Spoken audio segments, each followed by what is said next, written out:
Welcome to the new Silk Road History Podcast.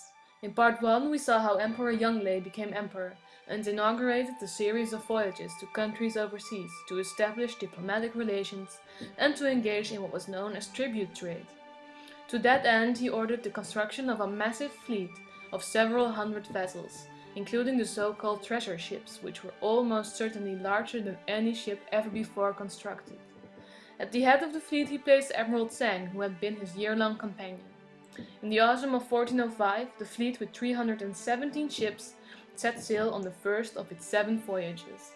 Here, in part 2, we will follow these 7 voyages, not in detail, but to capture some of the legend that has adhered to them. Follow us on Facebook or Twitter for more interesting content, or take a look at our website where you can find more podcasts, books, and an online library dedicated to the new Silk Road. The first voyage sailed down the coast of China, collecting provisions en route. The first foreign port of call was in Champa, what is now North Vietnam. The visit provided the Chinese with ebony and other red woods, including aloe, from which they made incense. The fleet then proceeded to the Indian islands of Sumatra, now known as Samaranga, which was then the main entrepot port in the Southeast Asia Bengal region. However, they deliberately avoided the city of Palembang that had fallen into the hands of a notorious pirate called Yong Su Chi. From Indonesia, the fleet sailed to Sri Lanka, but received a very frosty reception from the king and departed empty-handed in the direction of Puri, which is now known as Calcutta. This had always been the fleet's main destination, and it stayed there for 4 months.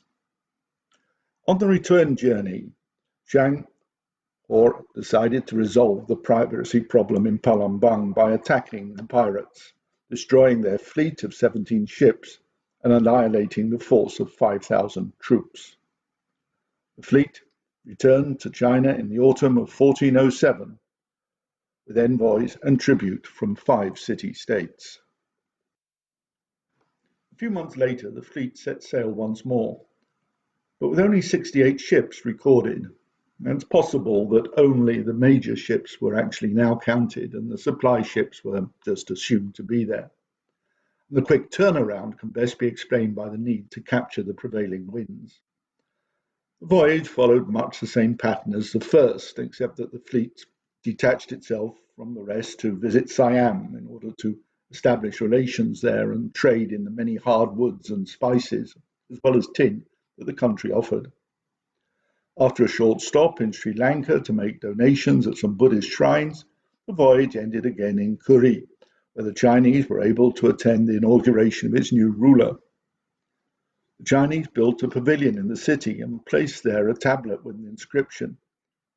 Though the journey from this country to the Middle Kingdom is more than 100,000 li, that's about 6,000 kilometers, the people are very similar, happy and prosperous, with identical customs.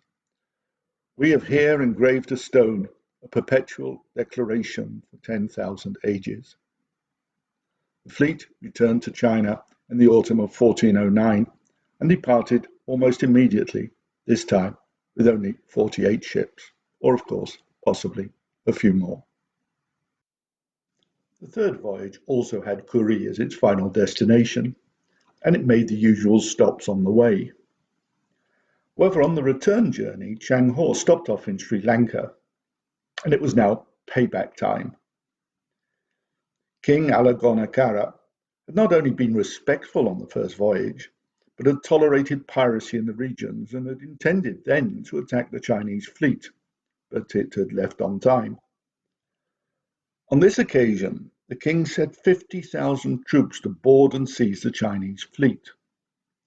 But with the main Sri Lankan force heading for a confrontation with the fleet, Zheng He surmised that the capital would be left only lightly defended, and he dispatched a force of 2,000 men to capture the city.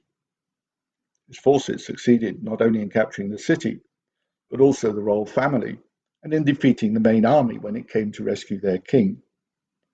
The royal family were taken back as prisoners to China, where the fleet arrived in July 1411. The king was pardoned, but only on condition that he surrendered his throne. The fourth voyage was the first to sail to Muslim lands. It set sail with 63 ships, or more, in the autumn of 1413. The fleet followed the usual itinerary until it reached Kuri, where again there was considerable trade to do. Ma Huen, an interpreter with the fleet, was impressed with the smart, fine, and distinguished appearance of the citizens and the honesty and incorruptibility of its officials. From Kuri, the fleet sailed west for 25 days before reaching Hormuz.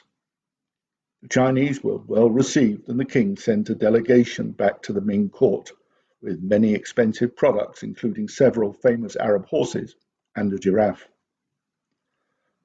On the return journey, the fleet stopped off in North Sumatra, where a civil war had broken out. And when the usurper attempted to attack the Chinese fleet, his army was defeated, the pretender was captured, taken back to China, and later executed. In December 1416, ambassadors from 18 countries paid tribute to the Emperor of the Middle Kingdom with a huge exchange of gifts, including, strangely enough, a second giraffe that had been brought by the emissary from Malindi, a city-state on the coast of Kenya. The fifth voyage started in the autumn of 1417, and having reached Hormuz, travelled to the mouth of the Red Sea that controlled the trade route to Egypt, and down the African coast to Malindi. In total, envoys from 16 countries made the return journey to pay their respects. By now, a veritable zoo had been assembled for the return journey. Lions, leopards, camels, ostriches, zebras, rhinoceroses, antelopes, other exotic animals, and, yeah, you guessed, still more, giraffes.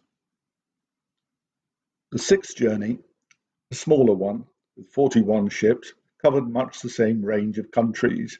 The main fleet, however, focused on Malacca, Kuri, and Hormuz, with separate squadrons were dispatched to other destinations. It arrived back in 1422 to a rather changed political situation.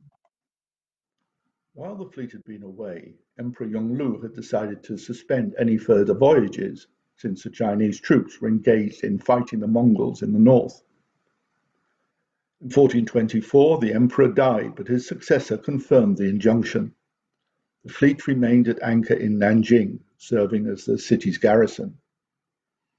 But then, in 1430, the emperor ordered it to undertake one more journey.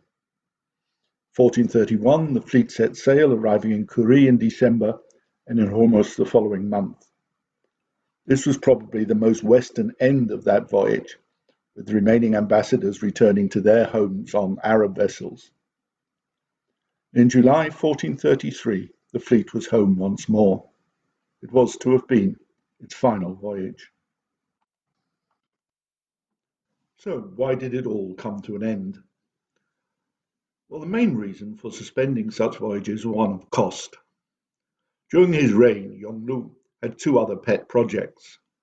The first was to restore the national prosperity by rebuilding the 1,700-kilometer-long Grand Canal and redirecting it to include Beijing. This way, it was able to improve the grain shipment throughout the country. The second of these projects was to move the country's capital from Nanjing to Beijing and to start work on the construction of the Forbidden City and the complexes and fortifications surrounding it. When you add the military campaigns against the Mongols to this mix, it's easier to see why the treasure ships were seen as a bit of a luxury. But the explanation goes deeper than this. The emperor did not merely suppress the treasure ships. He ordered the destruction of all ocean-going vessels. He forbade the building of any vessel with more than 2 masts, and he outlawed all private trade on the pain of death. Now, one of the reasons for this was a battle for control over the imperial court. When Yongle consolidated his grip on power, he effectively decimated the Confucian administration that had traditionally ruled over the country and relied much more instead on eunuch advisors, much like Admiral Zheng He. The new emperor restored this Confucian preeminence in the administration, and Confucianism with its emphasis on land and family and on social stability and hierarchy, had little time for the disruption caused by private capital and private enrichment.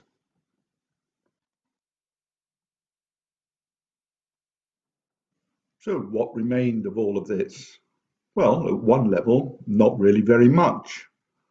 Zheng He may be a national hero today, but he faded from popular memory until 1904 when a new biography over him was published. He was then rediscovered as a symbol for a greater China and adopted by a more assertively nationalist Chinese movement that was emerging at the time. However, his immediate legacy did survive. The demand for Chinese products and the establishment of trading links to fulfill it sucked in new producers and traders to replace the void left by the Chinese retreat from the seas. The circulation of Chinese coin and notes helped to monetize the economies of Southeast Asia. And the sailors and passengers who had left the voyages at various points on the journey helped to reinforce a Chinese trading diaspora. He may have been forgotten at home, but temples dedicated to him can still be found today in places as far apart as North Vietnam and Malacca. Well, again, I hope you've enjoyed this video. Music was composed by Janet Zado, and details on how to reach us will be on the following slide. I hope that we'll meet again in some of the rest of our videos. Goodbye.